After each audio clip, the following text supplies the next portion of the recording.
السلام علیکم ورحمۃ اللہ وبرکاتہ۔ ایک نیک شخص کے دل میں خیال آیا کہ اللہ تعالیٰ نے کسی کو مالدار بنایا اور کسی کو غریب بنایا، کیونکہ مالدار لوگ عیش و آرام میں زندگی گزارتے ہیں جبکہ غریب لوگ پریشانی میں زندگی گزارتے ہیں۔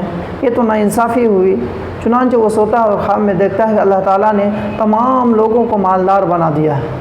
اچانک اس کے گھر میں چاول ختم ہوتا ہے اور وہ بنی کے پاس جاتا ہے تو بنی کہتا ہے کہ آج سے ہم نے دکان بند کر دی کیونکہ اللہ تعالیٰ نے ہمیں مالدار بنا دیا۔ اسی طرح اس کے گھر کی دیوار گرتی ہے اور وہ مستری کے پاس جاتا ہے تو مستری کہتا ہے کہ آج سے ہم نے کام بند کر دیا کیونکہ اللہ تعالیٰ نے ہمیں مالدار بنا دیا ہے۔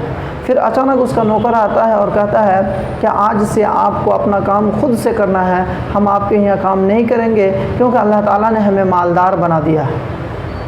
چنانچہ اچانک اس کی آنکھ کھلتی ہے اور وہ سجدے میں گر جاتا ہے اور وہ کہتا ہے کہ اے اللہ، ہم جیسے کم عقل اور نادان لوگوں کو آپ کے بارے میں دخل اندازی کرنے کا کوئی حق نہیں ہے۔